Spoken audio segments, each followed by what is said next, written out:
திருநெல்வேலி மாவட்டம் பேட்டையில் உள்ள ராணி அண்ணா அரசு மகளிர் கல்லூரியில் அரசு நிர்ணயித்த கட்டணத்தை விட கூடுதல் கட்டணம் வசூலிப்பதாக புகார் எழுந்துள்ளது.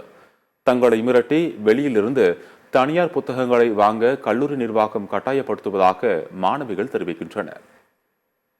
இப்போ இதெல்லாம் போய் கேட்டா உங்களை பேரண்ட்ஸை கூப்பிட்டுருவேன், அவங்க கையில டிசி கொடுத்துருவேன் சொல்லி எங்களை மிரட்டிட்டே இருக்காங்க. அடிக்கடி இந்த மாதிரி அவங்க அடுத்து டிசி கொடுத்துருவேன், பேரண்ட்ஸை கூப்பிட்டுருவேன் அப்படி மிரட்டினாங்கன்னா கண்டிப்பா நாங்க வீடியோ எடுத்து சூசைட் அட்டெம்ப்ட் பண்ணுவோம். இது நல்லா தெரிஞ்சுக்கோங்க, நாங்க சொல்றோம். கண்டிப்பா இதை நாங்க பண்ணியாகும். நாங்க எடுத்த போட்டோஸ் ப்ரொஃபசர் மூலியமா தான் வெளியே போயிருக்கணும், வேற யார் மூலியமா வெளியே போயிருக்க முடியாது. ஆகஸ்ட் 12ஆம் தேதிக்கு அப்புறம் கேமரா ஆஃப் ஆயிருக்கு. 5 நாள் கேமரா ஆஃப் ஆயிருக்கு. அத இந்த குமுதம் ரிப்போர்ட்டருக்கு எழுத தெரியல. பொம்பளைங்களை பெண் பிள்ளைகளை கொச்சப்படுத்தி தான் எழுத தெரியுமா அவங்களுக்கு? மத்ததெல்லாம் உங்களுக்கு எழுத தெரியாதா? இதெல்லாம் எழுத மாட்டாங்களா அவங்க? இந்த குமுதம் ரிப்போர்ட்டர் அப்படிங்கிறவங்க உல்லாசம் அந்த இப்போ நடந்த பிரச்சனை, இப்ப ரத்த கரை ஏற்பட்டது அப்படின்னு சொல்றாங்க இல்லையா, அதுல உல்லாசம் அப்படிங்கிற வார்த்தைக்கு அர்த்தம் தெரியாம அந்த வார்த்தையை அவங்க போட்டிருக்காங்க. அது எங்களை மட்டும் இல்லாம எங்க பேரண்ட்ஸ் எல்லாரையும் மன உளைச்சலுக்கு ஆளாயிருக்கு. கண்டிப்பா இதுக்கு குமுதம் ரிப்போர்ட்டர் என்ன பண்ணனா பதில் சொல்லியே ஆகணும். எங்களுக்கு நாங்க எந்த ஒரு நோக்கத்தாலையும் எங்க ப்ரொஃபஸருக்கு நாங்க கேக் கட் பண்ணல. எங்க அம்மா அப்பா மாதிரி நினைச்சுதான் நாங்க கட் பண்ணோம். எங்க சாரோட பர்த்டே நாங்க கொண்டாடினது ஜூலை 29. ஆனா அந்த பிரச்சனை எல்லாமே ரத்தக்கரை படிஞ்ச பிரச்சனை எல்லாமே நடந்தது ஆகஸ்ட் 15க்கு மேல. அது எப்படி இவங்க இது ரெண்டுத்தையும் கப்பல் பண்ணி போடலாம்? இதுல என்னது இருக்கு? இதனால எங்களுக்கு கிளாஸ் எல்லாம் கூட மாத்தி வச்சு எங்களுக்கு அந்த கிளாஸ் பிடிக்காம நாங்க 2 நாள் அதை அட்ஜஸ்ட் பண்ணி ரொம்ப கஷ்டப்பட்டு தான் அந்த கிளாஸ்ல இருந்தோம். அத்தனை பேரும் நாங்க பொண்ணுங்க அத்தனை பேரும் பொண்ணுங்க. ஒருத்தங்களாட்டு இதை நினைச்சு அவங்க சூசைட் பண்ணிட்டாங்கன்னா என்ன பண்ண முடியும்? உயிரோட வேல்யூ உங்களுக்கு தெரியுமா? சும்மா அது பாட்டு அவங்க போட்டோ கொடுத்துருக்காங்க. அவங்க எதை நினைச்சவங்க இப்படி கொடுத்துருக்காங்க? ஒரு இது இல்லையா? நாங்க பர்த்டே செலிப்ரேஷன் அப்போ செல்ஃபி எடுத்தோம். அந்த செல்ஃபில கூட அவங்களுக்கு ஒரு இதா பார்த்துருக்காங்க. அது கூட நாங்க எங்க அப்பா நினைச்சுதான் எடுத்தோம். இத்தனைக்கும் அதை நாங்க ஸ்டேட்டஸ் போட்டோம், நாங்க இல்லைன்னு சொல்லல. அதுல இத்தனைக்கும் அதுல டேடுன்னு போட்டிருந்தோம். அது கூட அவங்களுக்கு கண்ணு தெரியாமையா போயிடுச்சு. ஏன் அப்பான்னு போட்டுக்கிறது கண்ணு தெரியலையா? அந்த ஒரு செமஸ்டருக்கே 500 கொடுத்து நாங்க புக்கு வாங்கினா இப்படி 1000 கொடுத்து நாங்க திரும்ப புக்கு வாங்கணும். எல்லாருமே ஒன்னும் ரிச் ஃபேமிலில இருந்து ஒன்னும் வரல, எல்லாருமே ஒரு புவர் ஃபேமிலில இருந்து தான் வந்திருக்காங்க. புவர் ஃபேமிலில இருந்து வந்ததுனால தான் கவர்மெண்ட் காலேஜ்ல சீட்டு கிடைக்கிற அளவுக்கு வந்திருக்கோம். அதுவும் எங்க அப்பா மாதிரி நாங்க நினைச்சு வெட்டணும். அதுல இருக்கிற ஒரு சின்ன ஒரு ஹார்ட் சிம்பிள், அதுக்கு எங்களை அவ்வளவு கேள்வி கேட்டாங்க. ஹார்ட் சிம்பிளை பார்த்துட்டு லவ்வரா? ஏன் லவ்வருக்கு மட்டும் தான் அந்த ஹார்ட் சிம்பிள் போடணுமா? ஏன் அப்பா அம்மா யாருக்குமே நாங்க இதெல்லாம் போட மாட்டோமா? ஹார்ட் சிம்பிள் அப்படி என்ன இருக்கு? எல்லாருமே தான் ஹார்ட் சிம்பிள் யூஸ் பண்றாங்க, ஏன் சாருக்கு மட்டும் தான் அப்படி போடணுமா? எங்களோட காமர்ஸ் டிபார்ட்மெண்ட் ஹெச்ஓடியும் இதுக்கு உடந்த நாங்க என்ன பண்ணோம்னா கேக் தான் கட் பண்ணோம். ஆனா எங்க சாரையும் எங்களையும் தொடர்பு படுத்தி பேசினாங்க. அவங்க பேசினது பிடிக்காம 7 பேர் தற்கொலைக்கு முயற்சி பண்ற நிலைமையில இருந்தாங்க. அதனால நாங்க ரிட்டன் கம்ப்ளைண்ட் எழுதணும், பிரின்சிபல் மேம்க்கு எழுதி எங்க கிளாஸ்ல உள்ள 77 பேரும் சைன் பண்ணி கொண்டு போய் பிரின்சிபல் மேம்கிட்ட கம்ப்ளைண்ட் கொடுத்தோம். காலேஜ் ஃபீஸும் எக்ஸ்ட்ரா வாங்கியிருக்காங்க. எங்களுக்கு கவர்மெண்ட்ல இருந்து பண்ண காலேஜ் ஃபீஸ் எவ்வளோனா 1365 தான். ஆனா அவங்க எங்ககிட்ட இருந்து 2850 வாங்கினாங்க. கமிஷன் அடிக்காங்க. அதுல இருந்து எங்க ஒரு கிளாஸ்ல இருந்து 77 பேர்கிட்ட அடிச்சாங்கன்னா அப்ப ஹோல் காலேஜ்ல 4500 பேர், அப்ப எவ்வளவு பேர்கிட்ட இருந்து அடிப்பாங்க? இதே மாதிரி இன்டர்னல் நோட்ஸுக்கும் புக் வாங்குறாங்க, நோட்டு கொடுக்குறாங்க. ஒரு நோட் 20 ரூபா. ஒரு கிளாஸ்ல இருந்து நாங்க ஒருத்தங்களுக்கு 7 பேர்னு வாங்கினாலும் ஒருத்தங்களுக்கே 114 ரூபாய் வருது. அப்ப எல்லார்ட்ட இருந்து எவ்வளவு அடிப்பாங்க? நாங்க எங்களோட ப்ரொஃபஸரை எங்க அப்பா மாதிரி நினைச்சுதான் நாங்க கேக் கட் பண்ணோமே தவிர வேற எந்த தப்பான நோக்கத்திலையும் பண்ணல. ஆனா அவங்க எப்படி போடலாம்? நாங்களும் அவங்க பொண்ணு வயசு உள்ளவங்க தானே. வணக்கம் நண்பர்களே. திருநெல்வேலி பேட்டையில் இயங்கி வரும் மகளிர் அரசு கல்லூரியில் தொடர்ந்து சர்ச்சைக்குரிய விஷயங்கள் நடந்து கொண்டிருக்கிறது. சமீபத்தில் இரத்தக்கரையுடன் கூடிய வீடியோ ஒன்று வெளியானது. அதனைத் தொடர்ந்து தனியார் வார இதழில் அங்கு பேராசிரியராக பணிபுரியும் ஒருவர் தனது மாணவிகளுடன் பிறந்த நாளை கொண்டாடியதாக ஒரு செய்தி வெளிவந்துள்ளது. இந்த செய்தியினை தொடர்ந்து பிகாம் 1ஆம் ஆண்டு படித்து வரும் மாணவிகள் நமக்கு பிரத்யேக பேட்டி அளித்தனர். அந்த பேட்டியில் பல அதிர்ச்சி தரும் தகவல்கள் வெளிவந்துள்ளது. அதாவது அரசு கல்லூரியில் அரசு விதிமுறைகளுக்கு மீறாக என்னென்ன நடக்கிறது, அது மட்டும் இல்லாமல் பண சுரண்டல்கள் எவ்வளவு நடக்கிறது, எப்படி நடக்கிறது என்று பல உண்மைகளை வெளியிட்டுள்ளனர். வாங்க பார்க்கலாம். வணக்கம், நான் ராணினா காலேஜ்ல படிக்கிறேன். ஃபர்ஸ்ட் பிகாம் படிச்சுட்டு இருக்கேன். இப்போ 2 நாள் முன்னாடி இந்த குமுதம் பேப்பர்ல ஒரு நியூஸ் போட்டிருந்தாங்கல்ல, அது நாங்க எங்க சாருக்கு கேக் கட் பண்ணோம். அந்த கேக் கட் பண்ண விஷயம் எங்க சாருக்கே தெரியாது. நாங்களே சர்ப்ரைஸா தான் கூட்டிட்டு வந்தோம். ஆனா அதையும் அந்த பிளட் நடந்ததையும் லிங்க் பண்ணி போட்டிருக்காங்க. இதுக்கும் அதுக்கும் சம்பந்தமே இல்லை. அது நடந்ததுக்கும் இதுக்கும் 20 நாள் டிஃபரன்ஸ். அது எப்படி அவங்க லிங்க் பண்ணி இவ்வளவு கேவலமா போடலாம்? நாங்க வந்து எங்களோட ப்ரொஃபஸரை எங்க அப்பா மாதிரி நினைச்சுதான் நாங்க கேக் கட் பண்ணோமே தவிர வேற எந்த தப்பான நோக்கத்திலையும் பண்ணல. ஆனா அவங்க எப்படி அப்படி போடலாம்? நாங்களும் அவங்க பொண்ணு வயசு உள்ளவங்க தானே, இவ்வளவு சீப்பாவா போடுவாங்க? அது மட்டும் இல்லாம என் காலேஜ்ல வந்து புக்கு விற்கிறாங்க. புக்கு வித்து அதுக்கு எக்ஸ்ட்ராவா வந்து கமிஷன் அடிக்காங்க. காலேஜ் ஃபீஸும் எக்ஸ்ட்ரா வாங்கியிருக்காங்க. எங்களுக்கு வந்து கவர்மெண்ட்ல இருந்து இது பண்ண காலேஜ் ஃபீஸ் எவ்வளோனா 1365 தான். ஆனா அவங்க எங்ககிட்ட இருந்து 2850 வாங்கினாங்க. கமிஷன் அடிக்காங்க. அதுல இருந்து எங்க ஒரு கிளாஸ்ல இருந்து 77 பேர்கிட்ட அடிச்சாங்கன்னா அப்ப ஹோல் காலேஜ்ல 4500 பேர், அப்ப எவ்வளவு பேர்கிட்ட இருந்து அடிப்பாங்க?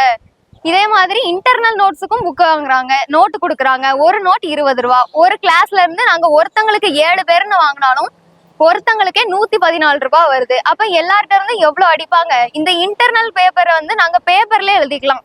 ஆனா அவங்க வந்து இப்படி டெஸ்ட் நோட் வாங்கணும் அப்படின்னு சொல்லுதாங்க. எங்களோட காமர்ஸ் டிபார்ட்மெண்ட் ஹெச்ஓடியும் இதுக்கு உடந்த. நாங்க வந்து என்ன பண்ணோம்னா கேக் தான் கட் பண்ணோம். ஆனா எங்க சாரையும் எங்களையும் தொடர்பு படுத்தி பேசினாங்க. அவங்க பேசினது பிடிக்காம 7 பேர் தற்கொலைக்கு முயற்சி பண்ற நிலைமையில இருந்தாங்க. அதனால நாங்க ரிட்டன் கம்ப்ளைண்ட் எழுதணும், பிரின்சிபல் மேம்க்கு எழுதணும். எழுதி எங்க கிளாஸ்ல உள்ள 77 பேரும் சைன் பண்ணி கொண்டு போய் பிரின்சிபல் மேம்கிட்ட கம்ப்ளைண்ட் கொடுத்தோம். ஆனா அவங்க ஆக்ஷன் எடுக்கல. இதுக்கு இப்போ 2 நாளுக்கு முன்னாடி வந்த நியூஸுக்கும் ஹெச்ஓடி மேம் தான் உடந்தையா இருக்கணும். நாங்க கொடுத்த கம்ப்ளைண்ட்டுக்கு எங்க ஹெச்ஓடிஸ் எல்லாரும் சேர்ந்து ஒரு மீட்டிங் வச்சாங்க. அதுல வந்து இந்த கேக் கட் பண்ண இடத்துல என்ன நடந்துச்சுன்னு சொல்லி கேட்டாங்க. கேட்ட இடத்துல நாங்க எந்த தப்பும் செய்யலன்னு சொல்லி சொன்னதுக்கு அவங்க வந்து அந்த எங்க கிட்ட வந்து மன்னிப்பு கேட்டாங்க. அந்த மன்னிப்பு கேட்டதுனால அவங்களுக்கு வந்து கொஞ்சம் பிரஸ்டீஜ் இஷ்யூ ஆயிட்டு, அதனால எங்க மேல வெஞ்சன்ஸ் வச்சு எங்க சாரை எப்படியாவது இந்த காலேஜ்ல இருந்து அனுப்பிடணும்னு சொல்லிட்டு இந்த வேலையை பார்த்திருக்காங்க. குமுதம் ரிப்போர்ட்டருக்கும் இதுக்கு உடந்த. நானும் ஃபர்ஸ்ட் இயர் தான் படிக்கிறேன் ராணியண்ணா காலேஜ்ல. இந்த கேக் வெட்டின ஒரு இது வந்து எங்களுக்கு ஒரு பெரிய இஷ்யூவாகவே தெரில. ஸ்கூலில் எல்லா காலேஜ்லையுமே வெட்டுறது தான், ஆனால் இங்கே மட்டும் என்னன்னு தெரில, இதை மட்டும் தப்பாக பார்க்குறாங்க. இத்தனைக்கும் எங்கள் சாருக்கு வெட்டினது, எங்கள் சாருக்கு தெரியாமல் வெட்டினது, ஒரு சர்ப்ரைஸ் பண்ணது, இதை இவங்க இவ்வளோத்துக்குள்ளே கொண்டு வருவாங்க நாங்கள் நினச்சி கூட பார்க்கல. அதுவும் எங்கள் அப்பா மாதிரி நாங்கள் நினச்சி வெட்டினோம். அதில் இருக்கிற ஒரு சின்ன ஒரு ஹார்ட் சிம்பிள், அதுக்கு எங்களை அவ்வளோ கேள்வி கேட்டாங்க. ஹார்ட் சிம்பிளை பார்த்துட்டு லவ்வரா? ஏன் லவ்வருக்கு மட்டும் தான் அந்த ஹார்ட் சிம்பிள் போடணுமா? ஏன் அப்பா அம்மா யாருக்குமே நாங்கள் இதெல்லாம் போட மாட்டோமா? ஹார்ட் சிம்பிள் அப்படி என்ன இருக்குது? எல்லாருமே தான் ஹார்ட் சிம்பிள் யூஸ் பண்ணுறாங்க, ஏன் சாருக்கு மட்டும் தான் அப்படி போடணுமா? சாருக்கும் ஸ்டூடெண்ட்குள்ள இத உறவை இப்படியா கொச்சப்படுத்தி பேசுவாங்க? ஒரு காமன் சென்ஸ் ஒண்ணுமே இல்லை. எப்படி இவங்கெல்லாம் இது பண்றாங்க? அதுக்கப்புறம் புக்கு வாங்கக்கூடாது அப்படின்னு சொல்லி நாங்கள் அதுக்கெல்லாம் கூட லெட்டர் கொடுத்தோம். அதுக்கப்புறமும் அந்த புக்கு வாங்கக்கூடாதுன்னு அவங்க சொல்லலை, ஆனால் வாங்கி தான் ஆகணும் அப்படிங்கிற ஒரு சுச்சுவேஷனுக்கு எங்களை தள்ளினாங்க. ஜெராக்ஸ் எடுக்கக்கூடாது, யாரையும் பார்த்து காப்பி பண்ணக்கூடாது, எந்த ஃபோட்டோஸும் எடுத்துகிட்டு போகக்கூடாது. இப்படிங்கிறப்போ நாங்கள் புக்கு வாங்கி தான் ஆகணும். ஸோ 500 rupees கொடுத்து புக்கு வாங்கணும். அதுவும் ஒரு செமஸ்டர் ஃபுல்லாக. அந்த இதுக்கு மட்டும் ஃபுல்லானா கூட ஓகே, ஆனா பாதி இதுக்கு மட்டும் எப்படி 500 ரூபா கொடுத்து புக்கு வாங்க முடியும்? ஒரு செமஸ்டருக்கே 500 கொடுத்து நாங்க புக்கு வாங்கினா இப்படி 1000 கொடுத்து நாங்க திரும்ப புக்கு வாங்கணும். எல்லாருமே ஒன்றும் ரிச் ஃபேமிலில இருந்து ஒன்றும் வரல, எல்லாருமே ஒரு புவர் ஃபேமிலில இருந்து தான் வந்திருக்காங்க. புவர் ஃபேமிலில இருந்து வந்ததுனால தானே கவர்மெண்ட் காலேஜில் சீட்டு கிடைக்கிற அளவுக்கு வந்திருக்கோம். அங்கே பர்த்டே செலிப்ரேஷன் அப்போ செல்ஃபி எடுத்தோம். அந்த செல்ஃபியில கூட அவங்களுக்கு ஒரு இதாக பார்த்துருக்காங்க. அது கூட நாங்கள் எங்கள் அப்பா நினச்சி தான் எடுத்தோம். இத்தனைக்கும் அதை நாங்கள் ஸ்டேட்டஸ் போட்டோம், நாங்கள் இல்லைன்னு சொல்லலை. அதில் இத்தனைக்கும் அதில் டேடுன்னு போட்டிருந்தோம். அது கூட உங்களுக்கு கண்ணு தெரியாமையா போயிடுச்சு. ஏன் அப்பான்னு போட்டுக்கிறது கண்ணு தெரியலையா? அந்த சாங் உங்களுக்கு என்ன செஞ்சிச்சு? அந்த சாங் போட்டது ஒரு தப்பா? எல்லாரும் வேற எப்படிலாமோ சாங் வைக்கிறாங்க, இத்தனைக்கும் நாங்கள் அப்பாவோட சாங் போட்டோம், அது ஒரு தப்பு அவங்களுக்கு.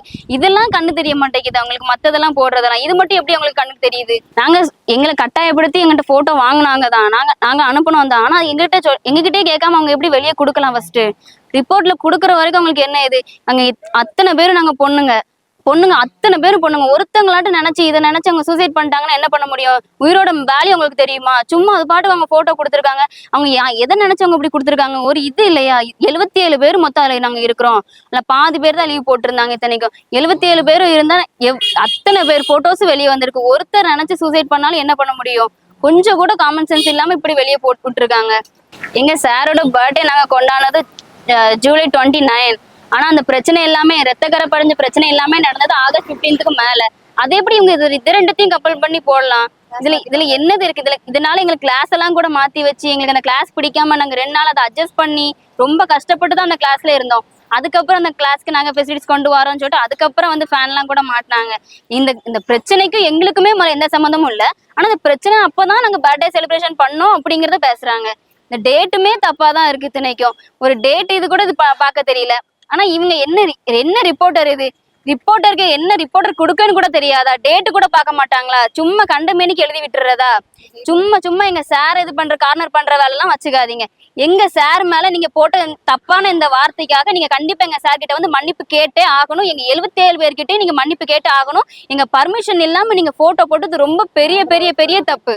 நானும் ஃபர்ஸ்ட் இயர் பிகாம் தான் படிக்கேன்.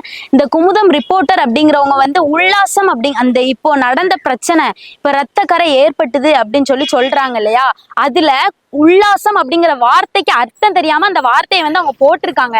அது வந்து எங்களை மட்டும் இல்லாம எங்க பேரண்ட்ஸ் எல்லாரையும் வந்து மன உளைச்சலுக்கு ஆளாயிருக்கு. கண்டிப்பா இதுக்கு குமுதம் ரிப்போர்ட்டர் வந்து என்ன பண்ணனா பதில் சொல்லியே ஆகணும். எங்களுக்கு நாங்க வந்து எந்த ஒரு நோக்கத்தாலையும் வந்து எங்க ப்ரொஃபஸருக்கு வந்து நாங்க கேக் கட் பண்ணல. எங்க அம்மா அப்பா மாதிரி நினைச்சுதான் நாங்க கட் பண்ணோம். நாங்க வந்த 15 நாள் கூட ஆகல, நீங்க உங்களுக்கு என்ன 2 கொம்பு முளைச்சுதான் எங்களுடைய ஹெச்ஓடி வந்து எங்களை பார்த்து கேட்காங்க. அப்படிலாம் எங்களுக்கு ஒண்ணு கொம்புலாம் முளைக்கல. நாங்க வந்து ஒரு வாரத்துல சாரோடைய பர்த்டேவை நாங்க கூகுள், இந்த காலேஜ்ல வந்து எல்லா ப்ரொஃபஸரோடைய ப்ரொஃபைல்ஸுமே கூகுள்ல வந்து இருக்கு. ஓகேவா, நாங்க வந்து கூகுள்ல சர்ச் பண்ணி சாரோட பர்த்டேவை கண்டுபிடிச்சோம். அந்த விதத்துல ஒரு வாரம் சாரோட பர்த்டே வந்து சனிக்கிழமை, நாங்க வந்து திங்கக்கிழமை வந்து கேக் கட் பண்ணோம். ஓகேவா, வேற எந்த ஒரு இது மனநோக்கத்தினாலையும் வேற எந்த ஒரு இதாலையும் நாங்க வந்து எதுவுமே பண்ற இதுல இல்ல. ஒரு ஹார்ட் சிம்பிள், அது வந்து அந்த ஹார்ட் சிம்பிளை நான் என் அண்ணனுக்கு போடுவேன், என் அம்மாவுக்கு போடுவேன், என் அப்பாவுக்கு போடுவேன், எல்லாருக்கும் போடுவேன். அது என்ன, நீங்க ஹார்ட் சிம்பிளா என்ன ஆம்பளைக்கு தான் போடுமா? ஆம்பளைக்கு தான் பர்த்டே கொண்டாடுவீங்களா, பொம்பளைக்கெல்லாம் கொண்டாட மாட்டீங்களான்னு கேட்கறாங்க. அவங்களுக்கு பர்த்டே வந்தா அவங்க இப்போ டீச்சர்ஸ் டே வந்துச்சு சார், வர டீச்சர்ஸ் டே வந்துச்சு, அதுக்கு ₹1 கலெக்ட் பண்ணி எல்லாருக்கும் கேக் வாங்கி கொடுக்குறாங்க சார். அதை நாங்க கேட்கலாமா சார்? நீங்களே சொல்லுங்க சார். என்ன அப்படின்னா கண்டிப்பா குமுதம் ரிப்போர்ட்டர்ஸ் எங்க கிட்ட மன்னிப்பு கேட்டே ஆகணும். எங்க கிட்ட காலேஜுக்கு வந்து எங்க சார் கிட்ட மன்னிப்பு கேட்கணும். சார் கிட்ட மன்னிப்பு கேட்டது இல்லாம எங்க ஸ்டூடெண்ட்ஸ் 77 பேர்கிட்டயும், எங்க கிளாஸ் 77 பிள்ளைங்கள்ட்டையும் மன்னிப்பு கேட்டே ஆகணும். ஏன்னா எங்க பேரண்ட்ஸ் வந்து ரொம்ப மன உளைச்சல் ஆயிட்டாங்க இதனால. இந்த விஷயத்தை கேட்டு அதுக்கும் இதுக்கும் எப்படி லிங்க் பண்ணலாம்? நாங்க எடுத்த போட்டோஸ் ப்ரொஃபசர் மூலியமா தான் வெளியே போயிருக்கணும், வேற யார் மூலியமா வெளியே போயிருக்க முடியாது. ஆகஸ்ட் 12ஆம் தேதிக்கு அப்புறம் கேமரா ஆஃப் ஆயிருக்கு. 5 நாள் கேமரா ஆஃப் ஆயிருக்கு.